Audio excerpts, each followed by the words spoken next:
Hello friends, Radhe Radhe. आप सभी लोग कैसे हैं? आशा करती हूँ कि हमारे श्रीमन नारायण भगवान की कृपा से आप सभी लोग अच्छे होंगे, परम मंगल में होंगे। आज हम आप सभी को साल 2025 के फाल्गुन मास के शुक्ल पक्ष में आने वाली एकादशी की आप सभी को अनंत और अनंत शुभकामनाएं देती हूँ। मित्रों, आज की वीडियो में हम जानेंगे एकादशी की सरल पूजा विधि। एकादशी का महत्व क्या है, ये सभी महत्वपूर्ण बातें आज की वीडियो में हम जानेंगे। एकादशी के दिन इस एकादशी का नाम आमल एकादशी है। इसे आंवला एकादशी भी कहते हैं, रंग भरनी एकादशी के नाम से भी जानते हैं।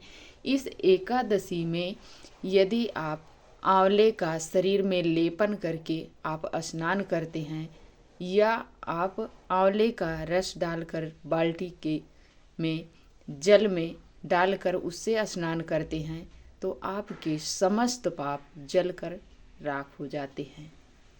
इस एकादशी का बहुत बड़ा महत्व है मित्रों।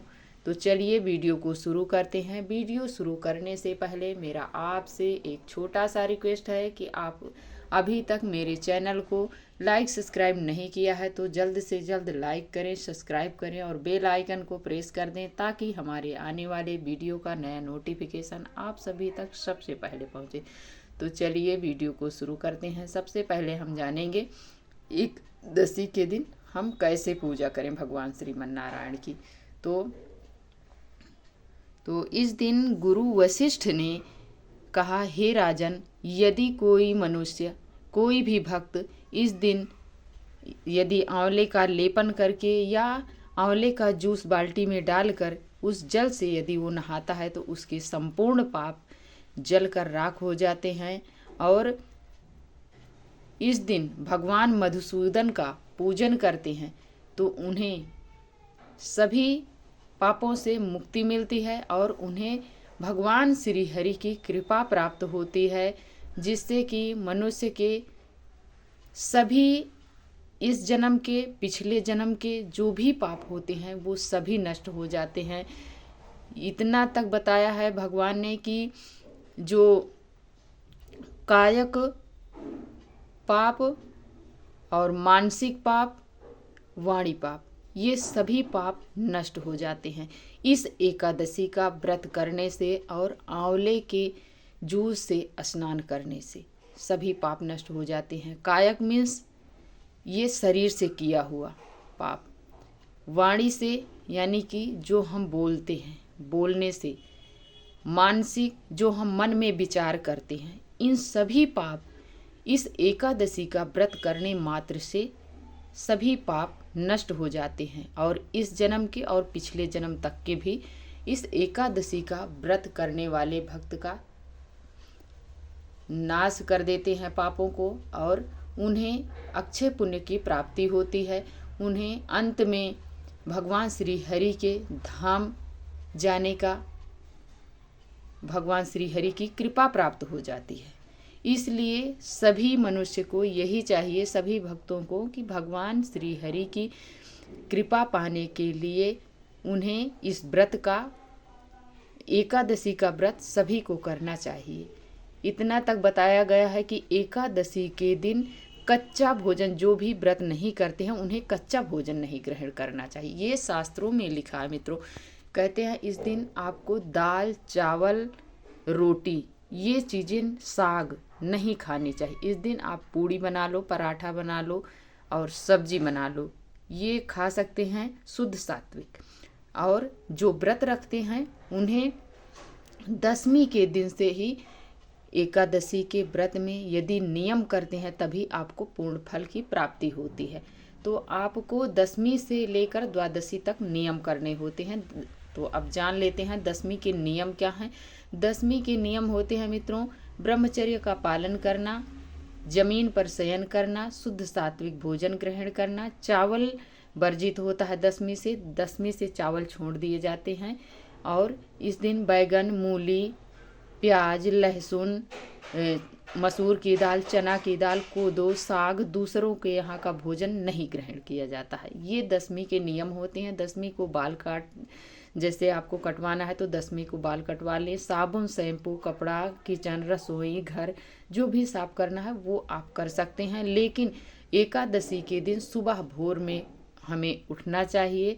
उठकर हमें अपने नित्य कर्मों से निवृत्त होने के उपरांत इस एकादशी में आंवले का जूस जल में डालकर उस जल से आप स्नान करें। स्नान करने के बाद पीले रंग का वस्त्र धारण कर लें।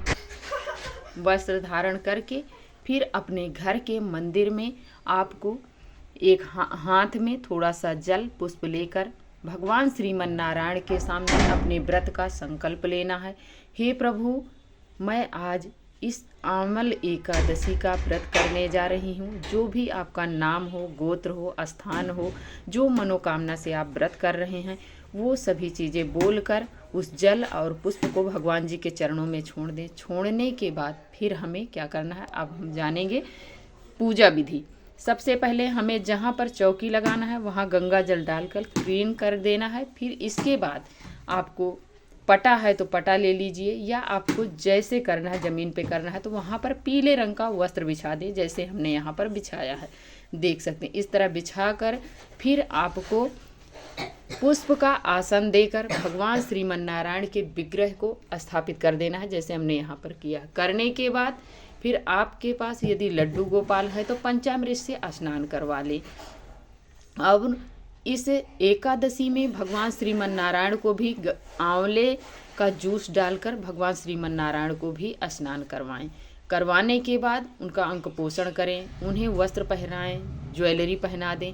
पहनाने के बाद आप इस चौकी पर विराजमान कर लें। गणेश भगवान को पुष्प का आसन देकर विराजमान कर लें। करने के बाद आप एक लोटे में जल लें, जैसे हमने लिया, और पुष्प की सहायता से इस प्रकार आपको 3 बार अपने चौकी पर वार देना है। ऐसे वार कर फिर हम क्या करेंगे, भगवान श्रीमन नारायण को वस्त्र स्वरूप कलावा समर्पित करें। चुनरी है तो चुनरी समर्पित कर दें। करने के बाद गणेश भगवान को आप वस्त्र स्वरूप कलावा समर्पित करें, या पटका है तो आप पटका भी समर्पित कर सकते हैं। करने के बाद लड्डू गोपाल को तो हमने वस्त्र पहना ही दिया है। फिर हम सभी को पीले चंदन से तिलक करेंगे। गणेश भगवान को कुमकुम या रोली से कर दें तिलक। करने के बाद अपने दीपक को भी कर दें। फिर इसके बाद हमें दीपक प्रज्वलित करना है। दीपक प्रज्वलित करने के बाद फिर हम सभी को पुष्प समर्पित करेंगे। माला है तो भगवान श्रीमन नारायण को माला पहना दें, पुष्प समर्पित कर दें। अपने दीपक को भी पुष्प समर्पित करें। करने के बाद फिर हम हाथ में थोड़ा सा जल और पुष्प लेकर सभी देवी देवताओं का आवाहन करते हैं। वरुण देवता का, भगवान श्रीमन नारायण का, अग्निदेव का, गणेश भगवान को, सभी को हम आवाहन करते हैं। आवाहन करने के बाद फिर हम वो जल और पुष्प अपने जल के लोटे में डाल देंगे। डालने के बाद फिर हम भगवान श्रीमन नारायण को भोग समर्पित करें। आमल की एकादशी में आंवले का विशेष महत्व बताया गया है मित्रों। जैसे आपके पास आंवले का पेड़ है तो ठीक है, उसमें पूजा करिए।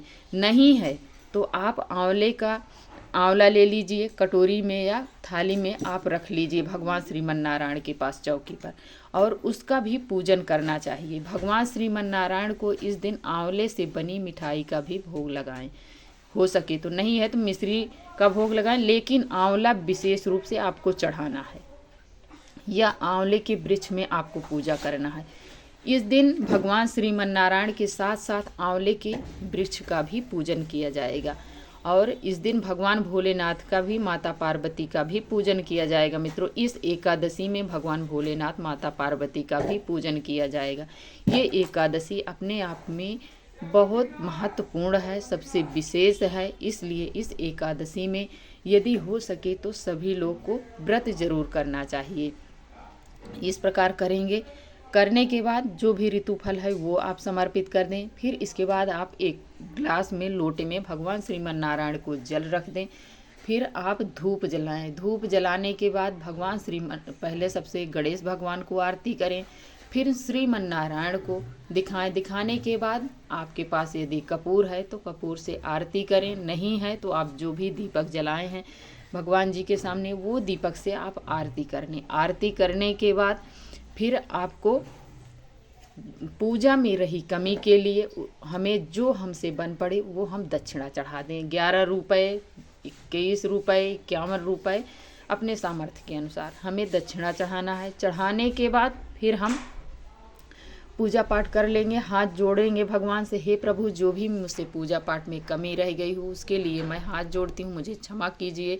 मेरे व्रत को, मेरी मनोकामना को आप निर्विघ्न पूर्ण संपन्न करवाने में सहायता कीजिए। इस प्रकार बोलना है मित्रों। और अब की बार एकादशी 10 मार्च को है।